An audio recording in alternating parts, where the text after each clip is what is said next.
Time now for sports news on the news at 10 with Charles Aruka.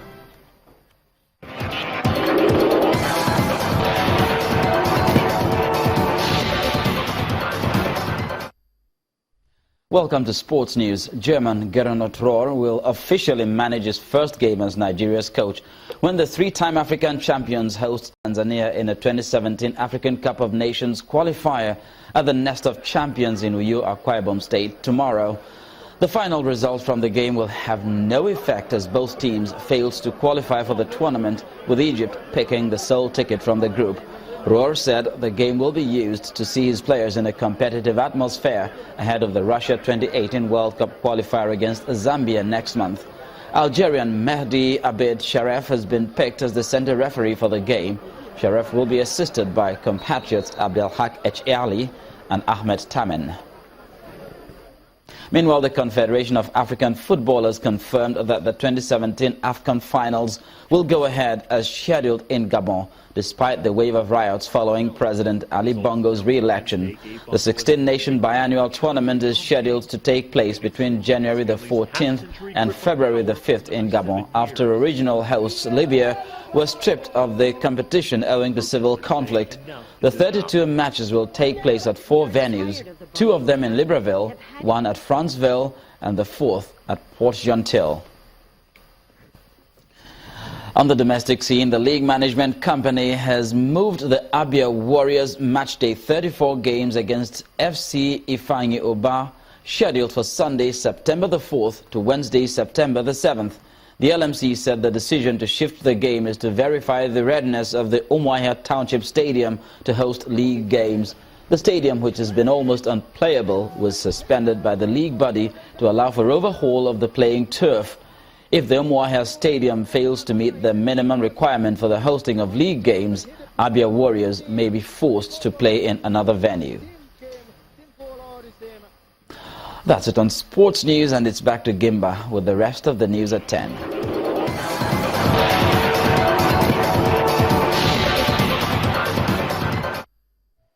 Uzbekistan has confirmed President Islam Karimov has died today, 6 days after he was taken to hospital to be treated for a suspected hemorrhage. Earlier today, the government said that his health had sharply deteriorated. The president had no clear successor, and there is currently no political opposition.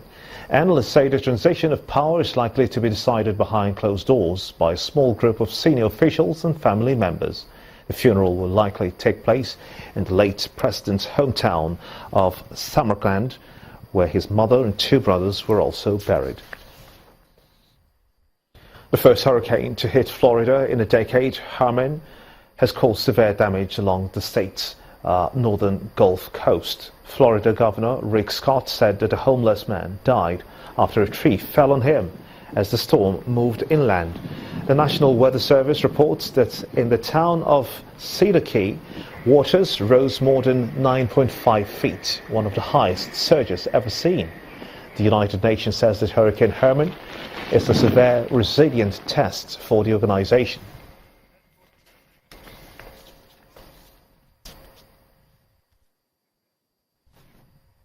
In entertainment stories now, veteran Juju musical artist Shina Peters has expressed caution over collaborating with new generation Nigerian artists. Our correspondent Victoria Edo tells us more. On entertainment news tonight, veteran Juju music star Shina Peters has said he has been cautious about collaborating offers he's receiving from new generation Nigerian artists. The multiple instrumentalist whose music was a party delight back in the 90s says even if his dressing identifies with the hip-hop generation, their musical ideology differs and has constantly stopped him from honoring all collaboration requests received so far. But some of them are just thinking that you can just go to the industry, and take a mic and be singing. There's no way you can qualify yourself as an achiever in the music without knowing how to play 1 or 2 instruments. How can you be singer without you don't know the key that you are, you do on the keyboard. You don't know how many chants the keyboard has. You can't play guitar or play drums. So all these things matters. Meanwhile, Nigerian superstar D'banj has asked Nigerian artists, including Tiwa Savage, Davido and Wizkid, to be careful about their quest to play in international circle. The former Mohits man, whose career is believed to have taken a dive after venturing to sign for Kanye West's Good Music in 2011, advised his colleagues not to make the same mistake he made. My only advice for them is that home is different from these places, and the same mistakes that I made, I do not want them to make it, because while you're waiting to take over the world, time is still going on, and you might end up losing on both sides. The highly anticipated Nigerian Ebola experience movie 93 Days is set for its Nigerian premiere. The movie, which stars actress Bimbo Akintola as the heroic Dr. Stella Adadevo, will receive its first official screening at the Toronto Film Festival before joining a list of other movies, including Selma, to premiere at the House of the Rock Church in Nigeria. Lagos is a city of over 21 million people.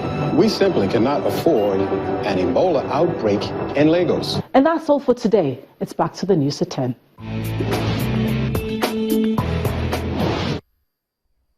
And the main news again. The president today commended Facebook founder and CEO Mark Zuckerberg for sharing knowledge with Nigerian youths and inspiring the new generation of entrepreneurs. President Muhammadu Buhari received Mr. Zuckerberg at the State House, Abuja, where he described the entrepreneurs' meeting with Nigerian youths as timely. Also today, the Minister of Aviation, Hadi Sirika, visited aero contractors' premises, where he assured workers of the distressed airline that they will not lose their jobs.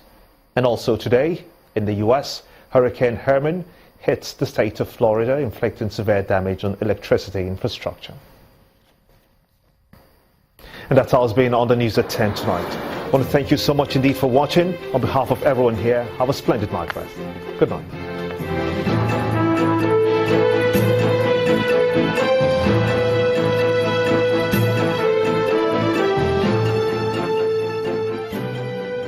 This is Channels Television, celebrating 21 years of professional broadcasting.